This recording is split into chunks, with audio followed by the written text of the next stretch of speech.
The United States is alleging that India tried to kill one of its citizens, Gurpatwant Singh Pannun.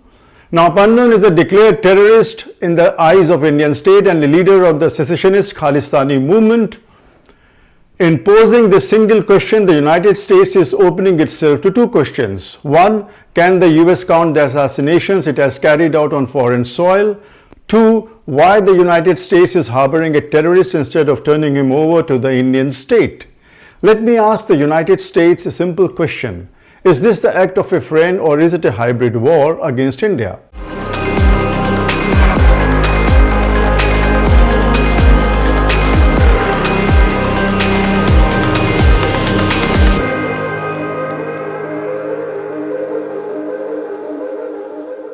Welcome to yet another edition of WiseHeads, a geopolitical show which is an antidote to the media you read.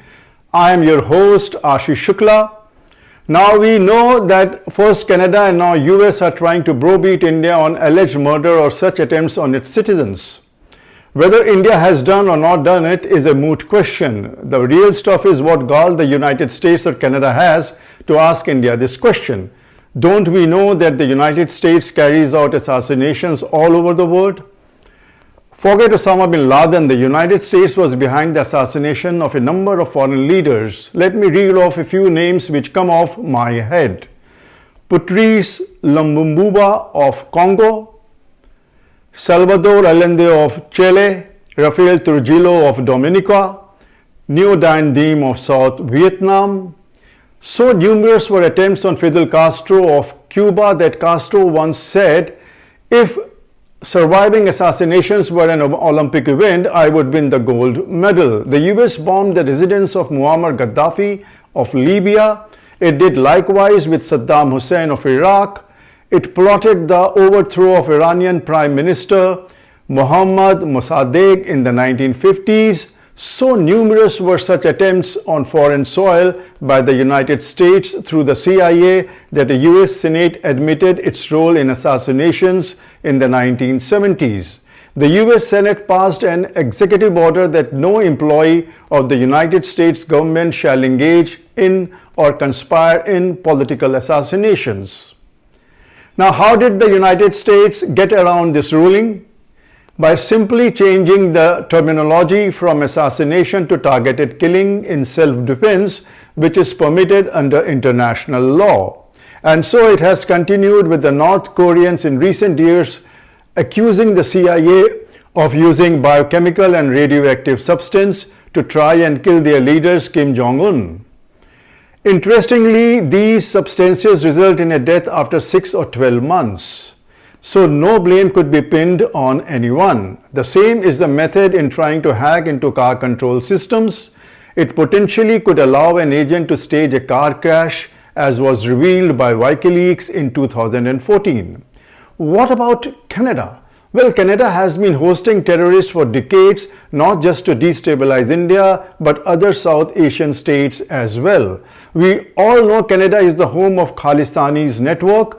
Let me tell you that Sri Lanka has accused Canada of harboring its terrorists for decades.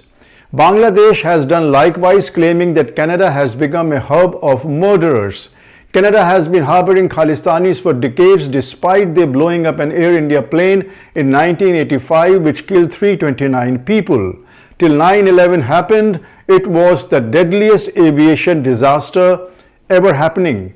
It is nothing but a hybrid war against India in order to weaken its territorial integrity.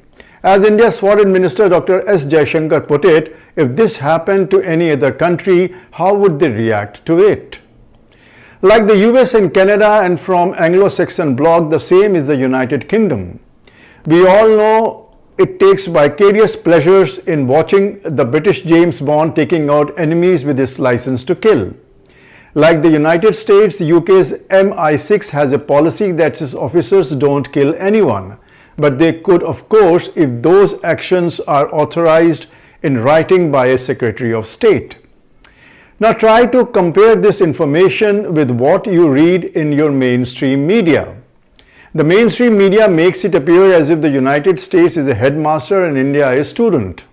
They don't ever try to pose some simple questions to the United States. They treat westward as a gospel. There is a famous saying, you know who are your rulers by the ones you are not allowed to criticize. Now, Indian readers, try to remember when you last read a piece against the United States, Canada or UK in your newspapers. In Indian context, have you ever read a piece against Sonia Gandhi, Mamata Banerjee or Arvind Kejriwal? Doesn't it tell you who calls the shots? The truth is, all the geopolitics you read in your newspapers is manipulated to suit the rulers of our world, the West and its foot soldiers. That's all in today's edition of WiseHeads. This is your host Ashish Shukla, who now bids goodbye. Keep well and happy, and always read your newspapers with a degree of suspicion. All they tell you is colored truth, if not lies. Goodbye and good luck.